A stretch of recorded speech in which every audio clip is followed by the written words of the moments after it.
Welcome to Chatter. I'm David Priess. This week, Hans Kristensen on nuclear launch authority in myth and reality. I remember asking the Soviet commander, could you have launched your nuclear weapons? And he was like, oh no, I was not allowed to do that. And I was like, no, I know that, but could you technically have done it? And he said, yeah, there were no locks on the systems. We could have done that. The eyebrows on the American general just went up because he would say, dude, if you had made one move, we would have launched. And it's interesting that today now we have this debate of AI, artificial intelligence. How is that going to impact decision processes and military operations? And there's very much this focus on we will not take the human out of the loop. They still cling to that thing that after all, there will be this one sane person somewhere in the system who will make the right decision.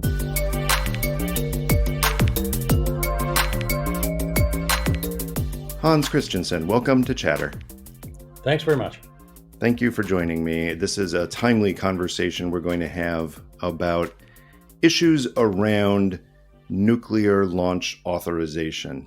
And as just a bit of background for our listeners, in case you've been in a cave somewhere, the reason this is coming up now is because the Secretary of Defense has been in the hospital.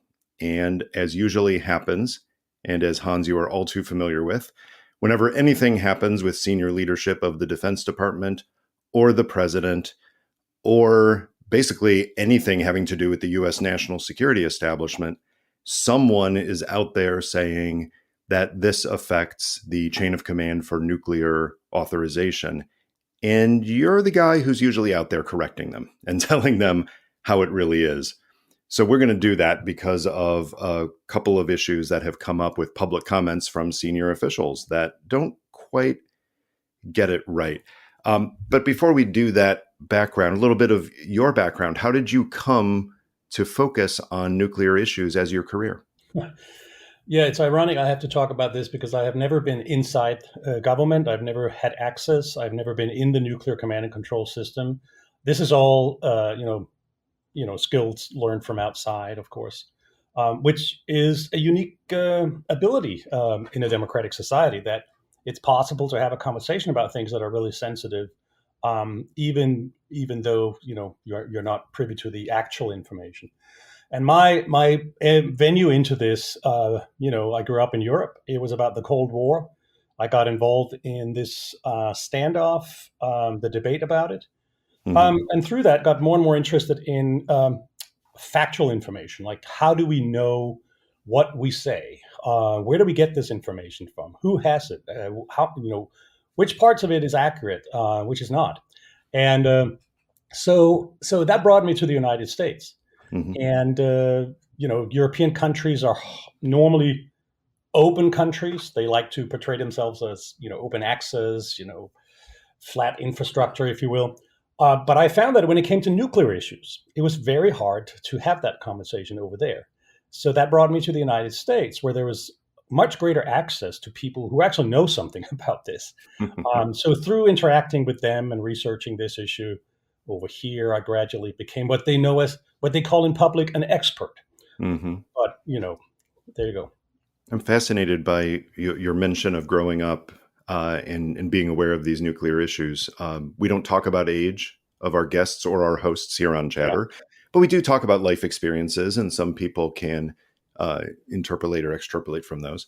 So I'm guessing some of the events of the 1980s had a role for both of us, and that could be everything from the pop culture, like the movie, at least in the United States on TV, The Day After, movies like War Games and other things that explored nuclear issues, but frankly, real life events, things like the heating up of the Cold War in the early 80s, and some of the stories that then later came out about some of the incidences having to do with the exercises that brought us closer to nuclear exchanges than we thought at the time. So which of those things resonated with you, either as a child or as a student in school, that kind of brought that nuclear issue home to you? It was just sort of the raw experience, if you will, of the very intense debate in Europe about it. It was in Mm, your face. yeah. And I remember some of the things that really made a big impression on me. Uh, my parents had a house up in the northern part of Denmark.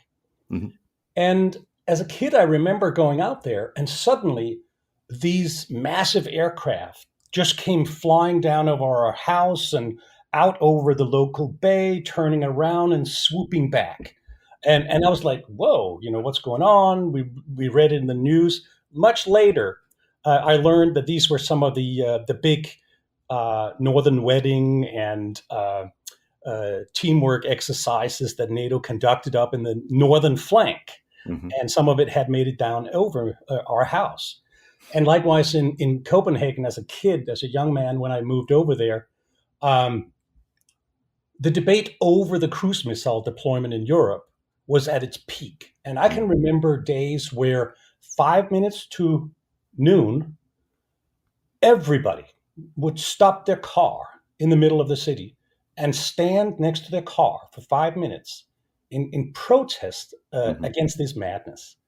And yeah. so it's very interesting to have experienced how much ordinary people were involved in this and expressed their concern about it Right. compared to now, Mhm, where we now again see this sort of uptick of international antagonism and nuclear saber rattling and calls for more nuclear weapons and all mhm. this kind of stuff. That dynamic is now in full swing again. Right on. Well, I have to say, there's so many issues surrounding this that are fascinating, and I have a feeling we could have a conversation for about a day instead of just an hour or so. But I do want to focus in on the issue of how nuclear weapons are authorized for launch. So, as I mentioned, the backstory is the Secretary of Defense who went in for a medical procedure around December 22nd or 23rd, I can't remember, but went back to the hospital after experiencing pain on January 1st. And the issue was that the deputy secretary was not informed of the details of his condition for days. The White House, the National Security Council, the president himself were unaware of it for several days. And what happened then is people came out and talked about this being troublesome. And there are many reasons this could be troublesome for a wide variety of issues. But one that a few representatives and senators started talking about was nuclear chain of command. And I'll read a couple of these quotes to set the stage. Don Bacon, a congressman from Nebraska on the Armed Services Committee, said that it was not right that the Department of Defense leadership failed to notify the White House. In his words, nuclear command and control is priority number one, and the SecDef is a key authority in this chain of command. Similarly, we had, I believe it was Tom Cotton, a senator from Arkansas, who said something very similar. Um, I'll put it to you bluntly. Is the Secretary of Defense in the chain of command for the authorization of nuclear strikes? As far as we can tell, no. Okay. He should be, but he's not. In Hmm. all other military matters, he is, but not when it comes to nuclear. Hmm. Um, and this is probably why people react the way they do, or part of why they react the way they do, because common sense would suggest that, well, he should be involved, but he isn't, because the nuclear chain of command was set up and optimized for speed during the height of the Cold War. Hmm. The ultimate scenario was that a massive Soviet nuclear attack would rain down on the United States and risk the ability to retaliate with nuclear weapons, wipe out the leadership. We would Hmm. have just minutes to react to this. There was no time to have a chat. There was no time to have a meeting. The Hmm. president had to say launch, and so it was set up for that. Hmm. But in most scenarios involving nuclear weapons, presumably, that would not be the scenario. The Hmm. scenario would be that there would be a time when it was building up tension, etc. And even if there were attacks against the United States, it's probably unlikely that the first ones would start off as a massive, all obliterating attack. We'd probably have a buildup. Right. So one can easily say, well, why on earth does the president need to have sole authority in the most Hmm. likely of those scenarios? Yeah. It is much better that he can talk to his Secretary of Defense, the Chairman of the Joint Chief of Staff, the Commander of Stratcom, you Hmm. know, to get the best course of action and make Yeah. sure you don't I want to overreact split and up all those these kind of parts, things. Hans, because each one of those, I think, deserves a little bit of exploration. So, to start, I mean, let's go to the absolute extremes of a system if you're going to have nuclear weapons in the first place. So, let's take that as an assumption that we do have them, because that's my understanding of the world right now. Right.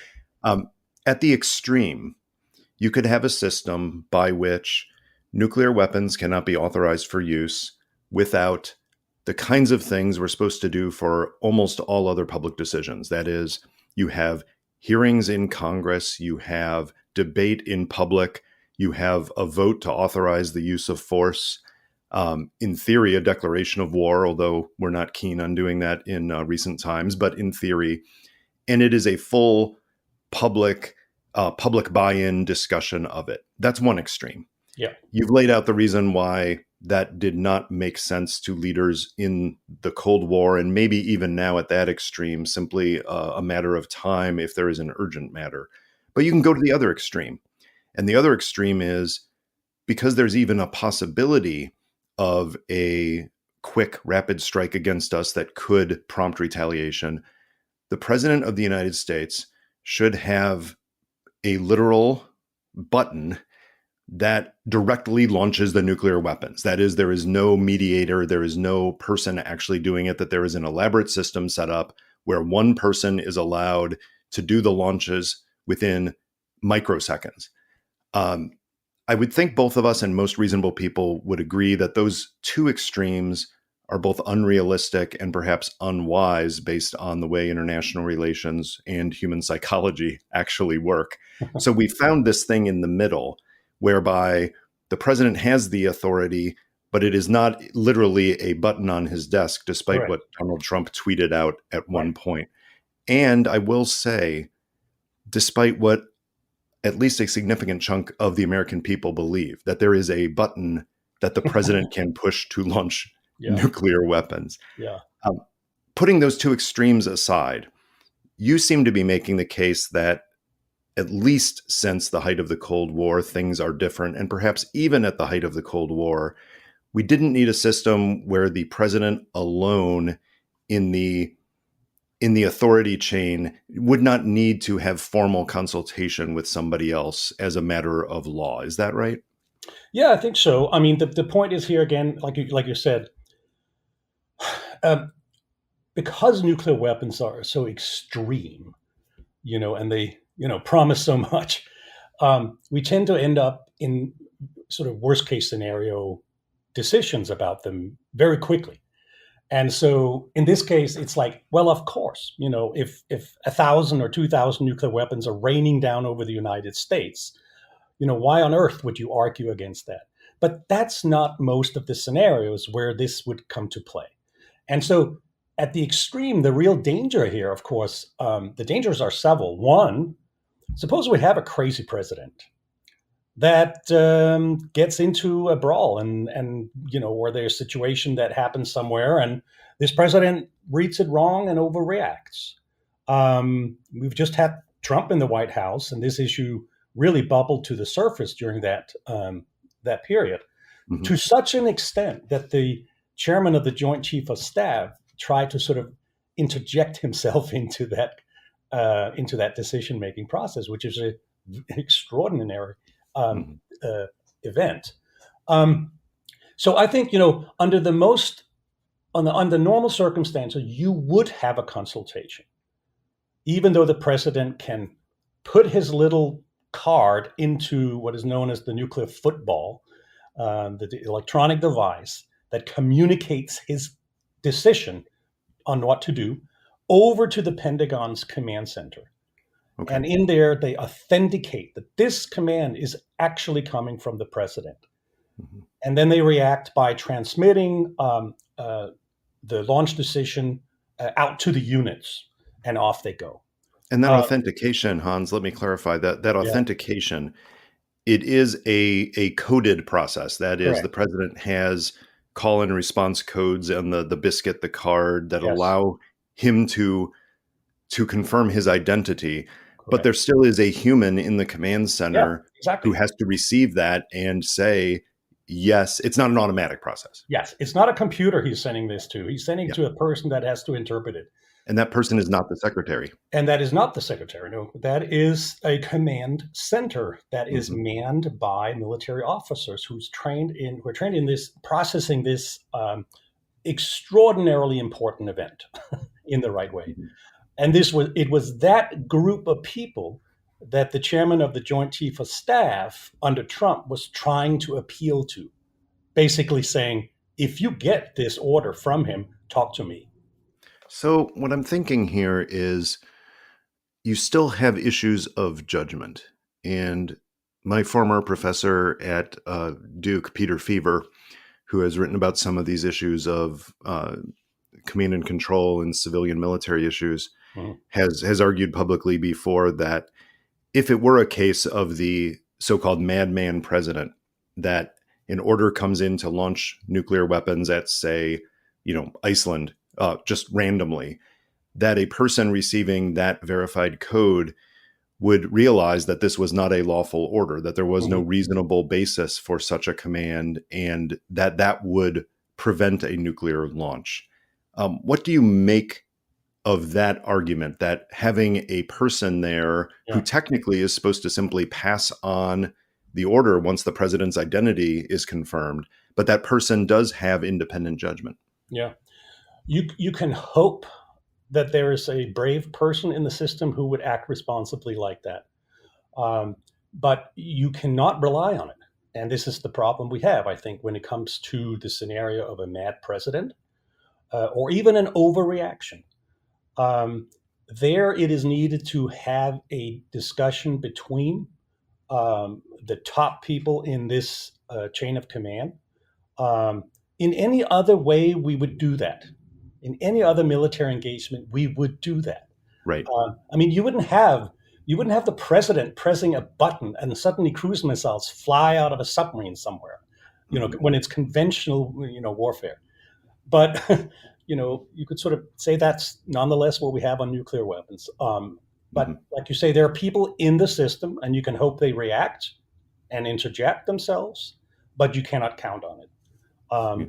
And this is actually when we discuss this issue, the counter argument for people saying, well, the president should not have the sole responsibility, the sole authority. There should be at least a couple of people involved in this.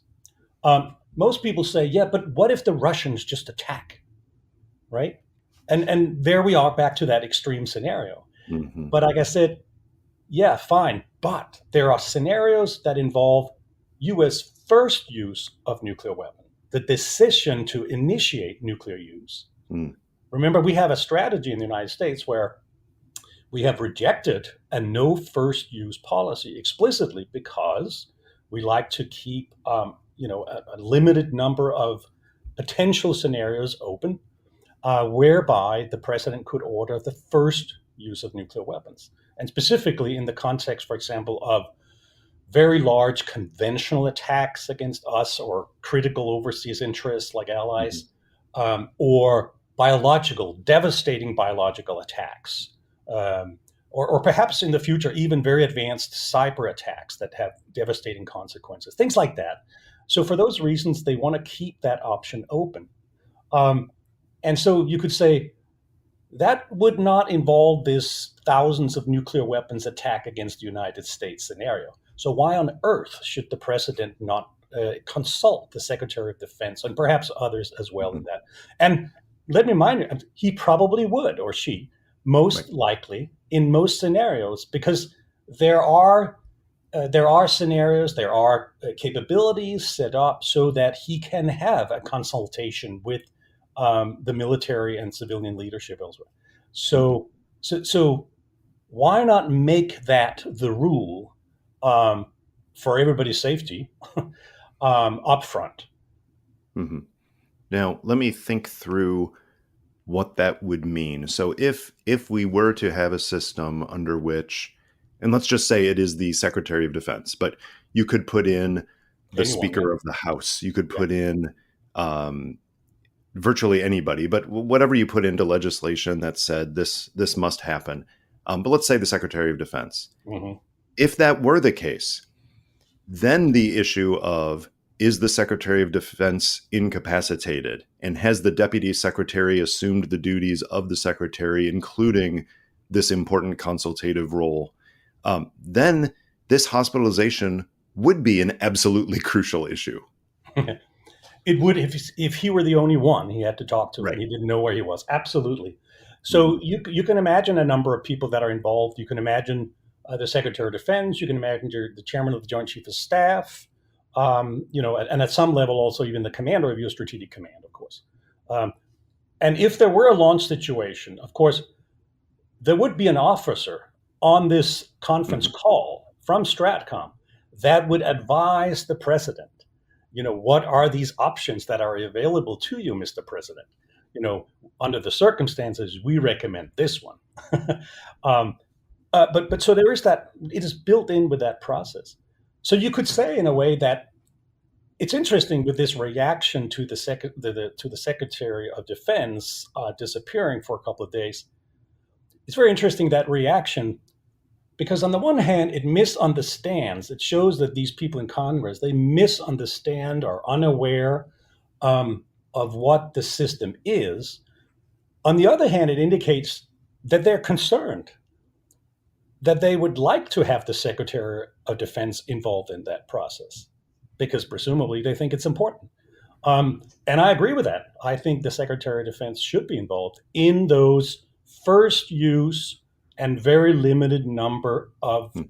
nuclear detonation scenarios. Not talking about the Big Bang, so to speak, but those initial low tier type of decisions. Presumably and reasonably, in any foreign policy crisis that would be escalating potentially to the idea of nuclear exchange, there would be extensive National Security Council meetings, the Yeah, president speaking with Secretary of State, Secretary of Defense, yeah, National Security Advisor, others, probably endless meetings feeding into those meetings as well. Um, I think the concern that people have is skewed, if you will, by pop culture, by the idea that crises in movies and TV aren't aren't hours and days and weeks of meetings and meetings and meetings, right? And to make it more thrilling, I guess, for the audiences, it's almost always an yeah, immediate crisis, like yeah, a terrorist has nuclear weapons and is about to turn them on, or, there is suddenly a wave of missiles coming and there needs to be an immediate decision because that heightens the drama. Because we don't have a lot of public cases that certainly have reached the mass public about these long deliberative meetings. The closest I think we probably have would be the view into the Cuban Missile Crisis and hmm, the executive committee that Kennedy had, where they debated a whole range of interesting options in response to the Soviet missiles. But even there, it wasn't fundamentally about the choice whether to launch nuclear weapons or yeah, not. So right, there's almost this false sense that they're the 1 in a million probability, which yeah, I don't know if that's exactly where you'd put it numerically, but the one in a well, million probability yeah, that a nuclear scenario would involve an instant decision with no chance for these meetings and consultative processes. Um, that 1 in a million chance in the public imagination seems more like a 1 in 10 chance or a 1 in 2 chance. right, exactly. Yeah, That makes it hard to understand the topic well because there is no reality to compare those fictional representations against. yeah. This is one of the, like I mentioned, the unique features of nuclear weapons. They sort of immediately brings the extreme to the surface. It's like the worst case scenarios. It's very interesting with these movies because there was a time in the early movies where the scare scenarios were very much about some rogue commander going crazy somewhere, and he just Right. decided to use some of the nukes he had. And there's some really fascinating movies like the Bedford incident and places, things like that, where they had the ability on the ship or submarine to press the button, even if the Mhm. president had said, "Yeah, let's go ahead and do it." Um, but then, of course, the United States realized that this was a problem and built in, serious use control systems in its nuclear weapon systems, so that there's no way that commanders can do that out there in the field unless that authenticated authorization comes from the president Hmm. and opens the box, so to speak. It's very interesting because I remember being part of a delegation that went to the former Eastern Europe, to a former Soviet base in East Europe. And it was very unique because we had both the former Soviet commander of that unit that used to be there with these missiles, as well as the US general who was in charge of the US Pershing missiles with nuclear weapons in Europe. They were with us there in that opening between these garages where these missiles and the warheads had stood those many years ago. And I remember asking the Soviet commander, um, could you have launched your nuclear weapons? Hmm. And he was like, oh, no, I was not allowed to do that. And I was like, no, no, I know that. But could you technically have done it? And he said, yeah, there were no locks on the systems. We could have done that. And the eyebrows on the American general just went up because he would say, dude, if you had made one move, Hmm. we would have launched. And it was like, it came down to sort of that extreme thing that you mentioned that we see intuitively in all movies. Hmm. That's how close it was. The flying time of these systems was so short. Hmm. Decision processes were very, very short. So that plays into it as well. But it was a fascinating experience. That is a real window into how these fictional representations do reflect reality in some way. To That some way, there's the yeah, exactly. possibility, because I think Doctor Strangelove is the one people often point to as opening people's eyes in some way about the dangers of this. But that was done as a satirical look, and it had some funny elements in it. But there is that fundamental issue of what Yeah, about the rogue commander? What about somebody who finds a way yeah, to go ahead and do something?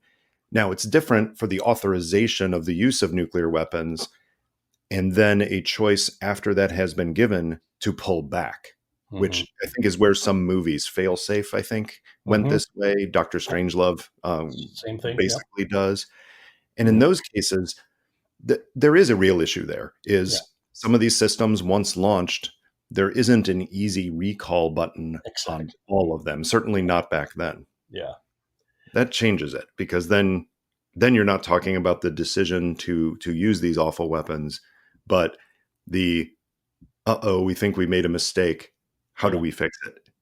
Well, so that is a very good nuance because um, that's why when you actually get to talk to people involved in nuclear planning, um, what are the systems that are mostly intended for use in these early phases of a crisis where the limited nuclear use was authorized?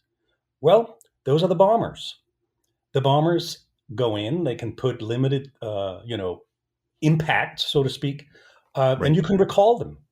Um, and so it's only until later phases Hmm. that sort of, the ICBMs get to fly, et cetera, depending on the scenarios. There are, of course, some places specifically with the submarines where, limited use is also involved, but not at the level where we're talking about, many, many warheads being launched. That's the focus on these bombers and their cruise missiles or gravity bombs, depending on what the scenario is.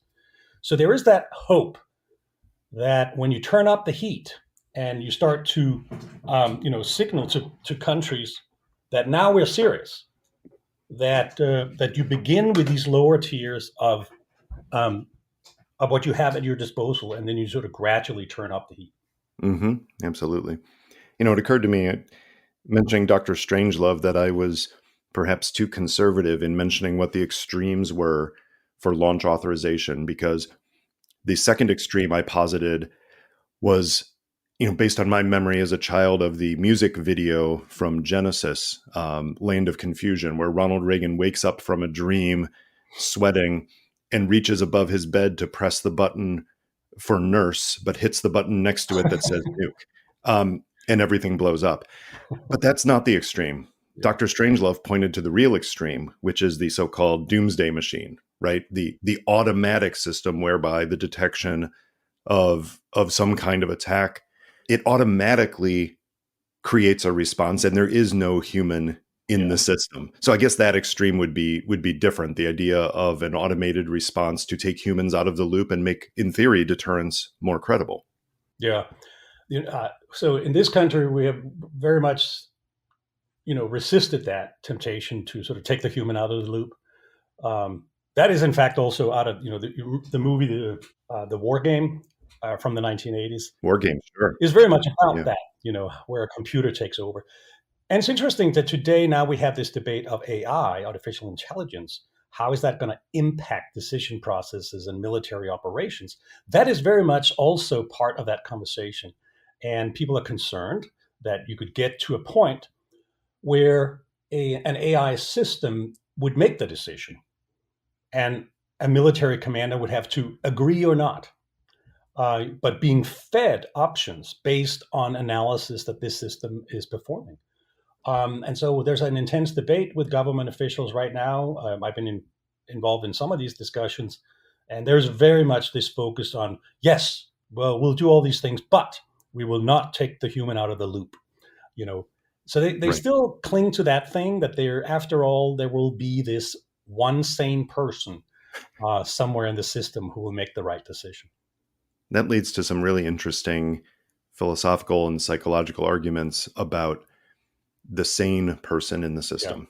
Because if you get to the point where you're considering the use of, especially a massive response of nuclear weapons, uh, sanity inherently comes up in the conversation, regardless of the character of the person before the crisis that led to it.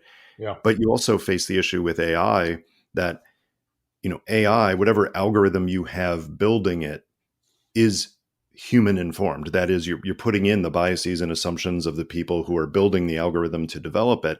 So, in a sense, there are humans in that loop. They're just humans who perhaps aren't as swayed by emotions or quick reactions. It's a mhm, more systematic process.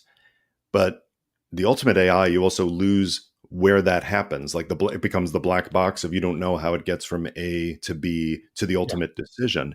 yeah, So it raises a lot of interesting issues about free will and consciousness and decision yeah, making absolutely. that go beyond just making sure you have a good president and a good secretary of defense Yeah, in the model you propose. right, right. No, I mean, it's funny because if you talk to people about these incidents that are known, where, for example, someone put an exercise tape into the computer and the system thought it was a real attack. Hmm. That took a person going to check to figure figure that out. Um, we see it in the Cuban Missile Crisis, both at the Hmm. senior level, but also at the operational level. For example, in the U.S. decision to ignore one of the cables that came out of Moscow and focus on another one, right? And Yeah. decisions like that. And Yeah. then, of course, this epic situation with the three commanding officers on board one of the Soviet attack submarines that were operating off Cuba. Hmm. Um, they had nuclear torpedoes on board. Hmm. And where two of these three people decided that now that they were under depth charge attack from U.S. warships, they should launch these nuclear torpedoes against the American ships. One officer did not agree. So in that That's extreme close. scenarios, you could say we're here today because of that one person. And then we also have the stories that have come out over time of the misinterpretations or the failure of communications that have led to close calls. So I'm thinking here, and you'll know the details, but I can't. So hopefully you can fill in the gaps and correct me where I'm wrong. But the Russians perceived an incoming attack, and in fact, it was a rocket from Norway going north to, I think, examine the aurora. And they had communicated to the Soviet Union at the time, maybe Russia, but I think it was in the Soviet Union era. They had communicated government to government, we are launching this missile. We're going to launch it in this window. This is what it's going to do. This is what it's going to look like. So you're aware and you don't misinterpret it. But somehow that hadn't gotten all the way through the command system, and the decision was being made, do we respond to this attack? So first of all, tell me where I got that scenario wrong. But then, as a springboard to that conversation of a lot of our assumptions about nuclear launch wisdom and decision making and consultation almost assume that there is good, complete communication when Yeah, experience shows us that is not always the case. right, exactly. Yeah, the fog of war, so to speak, is always a factor, of course. And you can plan from now until hell freezes over, but there will always be some nasty surprise. Um, um, but that particular incident there is caught a lot of attention because it sort of carried with it all these things that could go wrong, right? That you hadn't foreseen. A system that is optimized to respond to a surprise attack overreacts and does something. Um, and so for many years there were reports that, like you said, that had gone all the way up, and they opened up the box and started to get ready. Um, but later we've had a chance to talk to Russian officials that were involved in that event, including the former head of the staff officer, General Yezin, who happened to be on guard that day. And he has later said that it didn't go that far, actually, that the system caught it, and they decide that this was not what we thought it was. But nonetheless, it was an enormously important discussion to have at the time, because it really brought to the front this issue of, well, what do you do if this system is set up to expect the worst and makes a mistake? There's another case, of course, back from 1983, I think it is, where NATO had a huge exercise in Europe, that the Russians overinterpreted. They basically Mhm. thought this was a springboard for a surprise attack against the Soviet Union or Warsaw Pact. Um, and immediately, around this time of that exercise, the Russian early warning system detected incoming missiles. And there's this famous incident that has turned into a movie about, I think it's called "The Man Who Saved the World." That there Right. was an officer at this particular radar station that saw this stuff happening on the radar screens, but decided this was not real. It didn't fit with the political or practical situation that was going on at the time. So he didn't report it up into the system. And so that became some very dramatic movies at the time. But again, here's a decision of some person, like the guy on the submarine with the torpedo. This person, or the guy checking the tape, that was the exercise tape that was put into the computer by mistake. This guy Mhm. who says, I see something on the radar, but it's not real. All these kind of cases. It brings to mind this movie, A Few Good Men. I mean, it sometimes, maybe what it comes down to are just professional, sound decisions by decent human beings that make the right call. But you Mhm. cannot count on that. And that is why it's important to sort of weed out as much as we can these avenues to this possibility of it happening that we don't want to happen. So this Right. is why I think, getting the Secretary of Defense in for certain into the chain of command for these first use, limited use options makes sense. And would the idea then be that, just as in many other scenarios, if the Secretary of Defense is incapacitated or unavailable, Yeah. even, that whoever is the acting secretary would have that authority? For example, yes. Ideally, you could imagine the chairman of the Joint Chief of Staff as well. But there are issues about how many people do you want to involve, because every Yeah. time you need more people, you make it potentially more Mhm. more vulnerable. And they're one of the issues they, for example, are concerned about today, or increasingly concerned about. This is not a new concern. We had it during the Cold War too, but it's coming up again. Hmm. Is this scenario where the Russians are putting out hypersonic Mhm. cruise missiles on their submarines? Right. They don't have intercontinental range, so this is not about the big attack, so to speak. But it is about a scenario in which they could sort of take position off the U.S. East Coast Mhm. and put these hypersonic missiles on target against command and control centers very quickly, including the president. So this is becoming a new thing, and it's not. By the way, it's not necessarily just nuclear. they could be conventional as well. Sure. And so this raises a whole other host of issues. So I'm just saying that there are scenarios in which it's important to think this through, absolutely. Mhm. And so it's not just sort of a black and white, the big one or the little one, but I still think it makes sense on balance to demand that the president has to check with the Secretary of Defense or whoever is next, um, when it comes to these first use or limited use of nukes. We've talked a lot about the US system, but you also mentioned the Soviet system Yeah. and now inherited the Russian system. What do we know about the launch authorization process for the Soviet Union? You alluded to some commanders having a little more authority than perhaps ours did, but how that's evolved for Russia, and then we'll move down the chain and hit some other countries. But Soviet Union and Russia first. Yeah, so like with all, even with our own, there is a lot of uncertainty about exactly how this system works. So you can only imagine with other nuclear weapon states, there is even more uncertainty about what we know about it. Uh, but there has been some interesting work done on describing what the different countries use.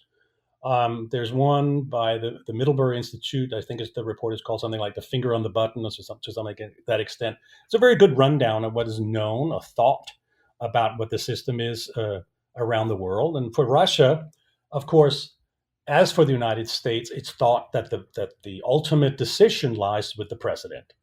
But there are other people in the systems that have to be involved, and in the Russian system, it is a little unclear how many have to agree. I mean, ideally, he will have to talk to the Secretary of Defense and the Mhm. Chief of the Armed Forces, Right. and to get them involved.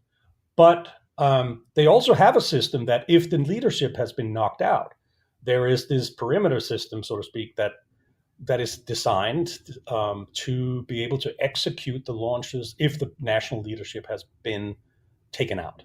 Mm. Um, there's a very important book by David Hoffman. It's called The Dead Hand, Yes. uh, which Great is book. required reading for everybody who is thinking about this issue. So that's what we think about the Russian system, but there are so many uncertainties about it. Mhm. The same thing with the Brits and the French. It lies with the prime minister and the president, and the military commands, of course, have to carry it out. It's a little different when we come to the Chinese. The Chinese have sort of a central military commission.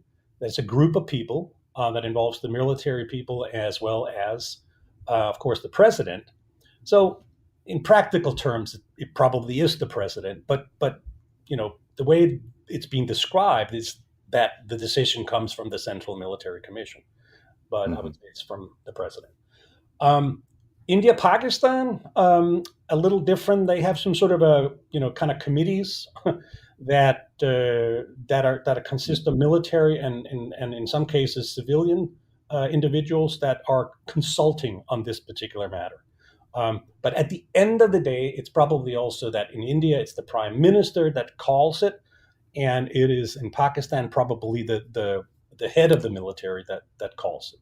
North Korea, everything is the dear leader. So that's probably where that comes from. Israel is sort of an interesting case because Israel does not officially have nuclear weapons, Mhm. hasn't admitted to do it to having them. But and also their readiness alert level is at a very very low level. It is thought. For example, it's thought that the nuclear component of the nuclear weapons are not installed in the warheads under normal circumstances, but Mhm. kept separate from the military under civilian control. So Mhm. there would have to be a process where they are brought in and installed and then deployed before you can even get to this. But even there, of course, the decision would be the decision of the prime minister. That is a great overview. Thank you. And I realize there's many unknowns there, but that's Yeah. a good sketch. One thing that I've seen in just in open press coverage, almost every time that there's a transition to a new prime minister in the United Kingdom, which is happening more and more lately, it seems. But there's always the story that comes out that one of the first tasks of the prime minister is to get a briefing from the military chiefs in the United Kingdom about how the nuclear deterrent there operates, and then write handwritten letters known as the letters of last resort that are sent from each prime minister to the commanders of each of Britain's nuclear submarines, instructing them in the case of an all-out attack that decapitates the UK government, presumably killing or incapacitating the prime minister and destroying the UK. What does the prime minister want them to do? Have you heard of these? And Yes. is this a myth, like some of the other things that have been put out there in British history to, in the sense, sensationalize some of their national security decisions? Or is this something that your understanding is that it would, in a sense, direct those commanders in the case of a catastrophe? Well, it's a little unclear because yes, there's been a lot of debate about it, because it sounds bizarre. um, what is it? What is it in the letter? I mean, presumably the commanders will still have to receive some kind of code before they can even launch it. So it's not like the code is in this letter that is in your safe. That can, because then the command and control goes out the window. They could just open the box, at any time. Um, so I think it's we'll have to learn more about that before we can call what is real here. But I think it might have more to do with sort of the general idea here that submarines are intended to be the last resort. That if everything else goes wrong and the entire country is eliminated, there will always be that last resort on the submarines. And so they will have to be able to act in some shape or form. Um, when that code is sent to them, depends on the country, the system, the situation. Um, in our system, for example, it wasn't until I think it was 1997 that the ability of the ballistic missile submarines to make a local decision, their Hmm. own decision to launch nuclear weapons, was cut off. Hmm. You had a system that is captured really effectively, in this movie, Crimson Tide, where Oh you have yeah. a battle between the two leading officers on the submarine about, in that case, it is a garbled, alert that has been received, and should you check or should you not check or just go ahead and launch? But they had the ability to launch on the submarine. They had two keys, but they had to agree. Hmm. Um, so that was a very delicate situation that was finally closed off in the U.S. system in 1997. Former Secretary of Defense has described this. Hmm. That's just to say the submarines are a unique case, because they are in this extreme backup situation. Hmm. So we see in the United States, we see every day, if you open up, I think it's called 24-hour radar or something. If you open that one up every single day, several times, you can see these TACAMO aircraft, these E6 uh, aircraft flying out over the Pacific, over the Atlantic, down over the Mexican Gulf. Um, their role is to transmit launch codes to the ballistic missile submarines if everything goes wrong. They're up there practicing that mission every single day. And the point of practicing it, obviously, is the training component to make sure if it's needed, it's done. Yeah, But it's also the deterrent idea that adversaries, knowing that there is a robust infrastructure for authorizing an attack and for transmitting the commands and then for executing, yeah, in theory, under deterrence theory, that builds the credibility of the deterrent and makes any use of such weapons less likely. yeah. Oh, Yeah. absolutely. I mean, this is the old thing. You can't deter unless the adversaries know that you have something to deter with, and that it's credible. Um, Right. on the other hand, one also has to be a little careful not to get too romantic about deterrence, because deterrence Hmm. is a process in the brain of the adversary, and you don't always know how that adversary will react and put two and two together and rationalize. This is one of the big issues here about the Russian leadership in the context of Ukraine, of course. Are they sane still? Do they really think that they now have? Do we see a lowering of the willingness to use nuclear weapons, so to speak, or not? So these are some of the big questions about deterrence. But yes, you have to practice that all the time if you want to be credible. Um, and we do that. Hmm. It's an extensive operation, but it's also important that it's not just about how we sort of train; it's also how about the system is structured, Hmm. because the command and control system, is not one transmission into the Pentagon and then out to the launchers. There's a bunch of redundant systems that are intended to ensure that if some part of this communication system is knocked out, it will always be possible to get the launch order to the units. Hmm. Um, so that has, I think, proliferated greatly over the last 20, 30 years, because there's an understanding that the whole if that system doesn't work, the whole thing just falls apart. Yeah. So that's an important development that's happening now, and in fact, it's so important that in our public conversation about the nuclear modernization program, they're now beginning to call the nuclear command and control system the fourth leg of the nuclear triad. We have this Wow. triad of bombers, ballistic missile submarines, land-based ballistic missiles, right? We call it the triad. But now they're talking about this command and control system supporting all of that as literally the fourth leg. If it is so well developed and so robust, as I think we all hope, that actually gives us some confidence that a procedure by which the Secretary of Defense must be consulted, even if in very quick time, that could be done, Yeah. because these systems that are redundant upon redundant to allow for everything you've just described, in theory, could also be applied to ensure under 100 different crisis scenarios that there can be that communication, consultation, and verified approval by a second person other than the president, right? Yes. Yes. Exactly. I mean, it depends who you talk to, but I've certainly heard high-ranking generals who are directly involved in that process saying, "We will get the message out." I mean, very confidently saying that. I mean, Mhm. they would certainly not break down at the coffee table and say, "Oh, I'm so sorry, we will not be able to do it," if that were the case. Mhm. They would keep that secret. But they talk about this as being very confident. But it's also interesting to see that I got under the Freedom of Information Act a document, an assessment made by the U.S. Intelligence community back in 10 years ago, back in 2012, Hmm. so not that long ago, um, that looked at what if the Russians went crazy? Hmm. What if they decided, screw the New START treaty, let's just build up our forces and, try to get a military advantage?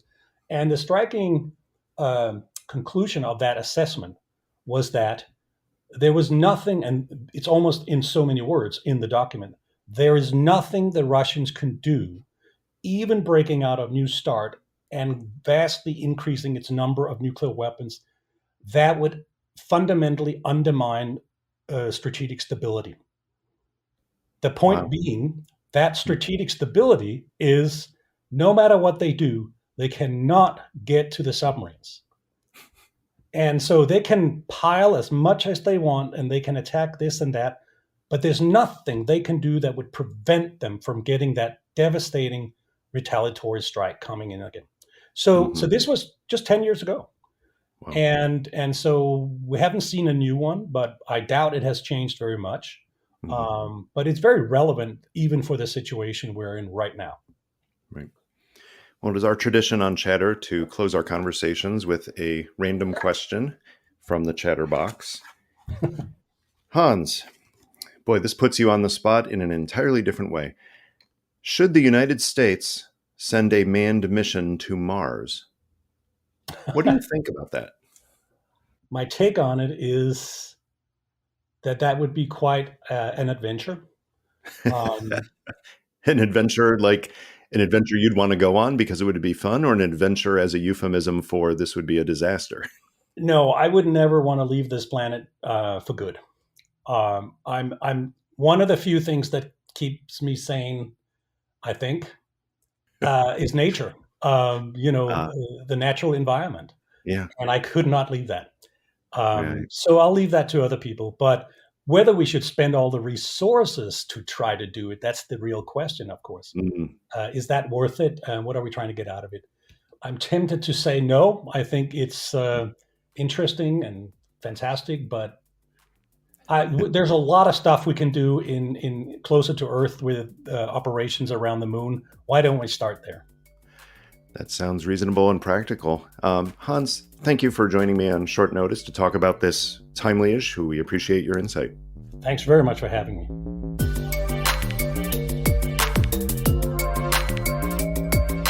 That was Chatter, a production of Lawfare and Goat Rodeo.